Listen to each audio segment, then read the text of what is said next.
Hey guys, today real quick I just wanted to show you how I like to crochet my waistbands. I have two methods, both of them are very beginner friendly and I love how flush they sit on my waist, how neat they look, and I don't have to worry about it stretching over time. So let's go ahead and get into this. So to show you the first method, I have this skirt here that I'm currently working on, and there's just like this really super stretchy waistband elastic that I have in here. So for the first method, I do think it is better to use thinner elastic than something like this where it's super thick, just because it's not fun having to crochet over this, but you can do both. This method is also really nice if you want to have a waistband but you don't want it to be like super noticeable because it's so thin. You're going to take your elastic and you're going to wrap it around your waist. Then make sure after you've wrapped it around your waist, make sure that when you're like holding it shut as if, you know, your waistband was completed, make sure that it's still wide enough that you can slip it up and down over your hips. But once you have your desired length, I'll use this as an example. So once you have your desired length for your waistband, you're going to go ahead and you're going to overlap the two ends, and you can either hand stitch or hand sew. You can either hand sew or use a sewing machine to just go over the area where they overlap. So I'll just use this as a placeholder since I'm not actually going to be doing this. After that, all you have to do is grab your yarn and we're just going to crochet over the waistband. So put your waistband on your hook, put your slip knot on your hook, bring that under, pull through, and that'll be how you attach your yarn onto your waistband. And then what you're going to do is you're just going to do a single crochet over top of your waistband. And when you're doing this, try to make sure that you have a loose enough tension that you don't end up like scrunching up your waistband. You still want it to lie flat. If you start to make your tension a little too tight, then these ends will like, ooh, kind of hard to show it on this one, but they'll start to fold over and you don't want that. You want it to lie nice and flat. You're just going to do this all the way around the perimeter of your waistband. And then once you get back to the start of your waistband, you're going to slip stitch into the very first stitch that you had in your round. Slip stitch into the top of this very first stitch that you did here. And then from there, you have a whole round of stitches that you can go ahead and just continue to crochet into and work on the remainder of your skirt.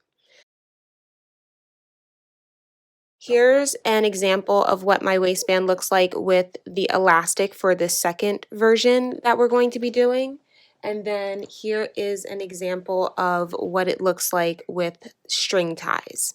So if you want to use elastic for this second version, you're going to do the same thing as how you did for version 1. You're going to take an elastic, you're going to wrap it around your waist, make sure it stretches enough for you to slide it up and down over your hips. You are going to take your yarn and you're going to crochet a chain, and you are going to want this chain to be long enough to fit around your waist or to get up over your hips. Once you've done your chain, you're going to go ahead and work across your chain and do several rows of whatever stitch you prefer. And you want to go ahead and make sure that you do enough rows that you are able to cover your elastic. So for whatever size your elastic is, you need to just go back and forth along your row and make sure you have enough that you will be able to fully close up and hide your elastic in your work. So once you have that, then you're going to go ahead and we're going to close up these two ends, but we're not going to put our elastic in it just yet.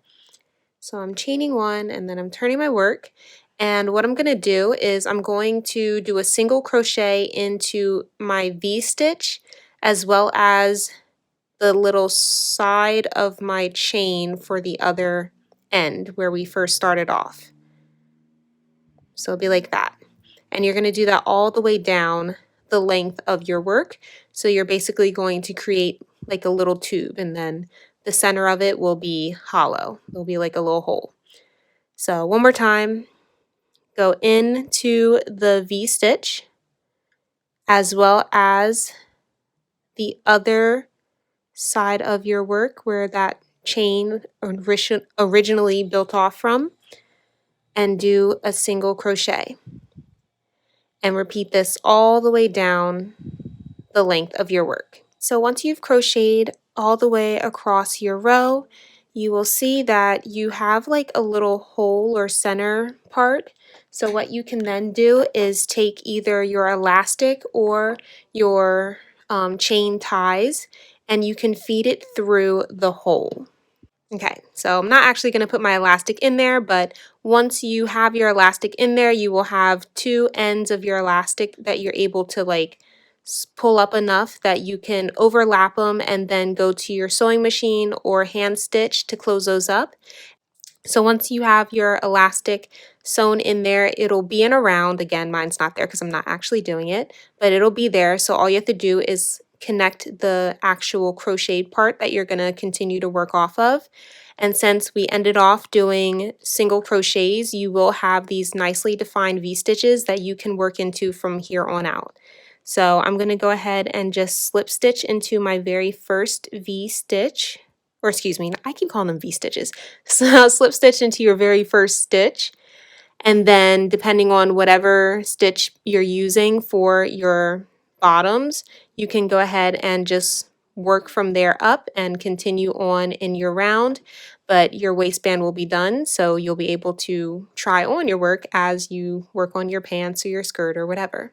You see there will be still like a little gap here, and you can later on just take your yarn and just weave back and forth to close that up, and then you won't be able to see where you started or ended your round. I mean, you can kind of see mine because I did this one a little janky, but it looks like one uniform piece. My last piece of advice is when you are putting your waistband in here, if you decide to do the version with your string ties, instead of pulling them straight through so they come out at the same little hole opening, like right here, once you close it up, you're probably going to want to only weave it like halfway through. So maybe to like here, and then have them come out from like one of these little holes within your stitches, just so that way your ties aren't like too close together. It looks a little bit better when they're, separated just a smidge. So I hope that helps you guys. Hope you're able to use these instructions, and I hope you enjoy working on your crochet projects and you end up with some really nice, well-fitted waistbands.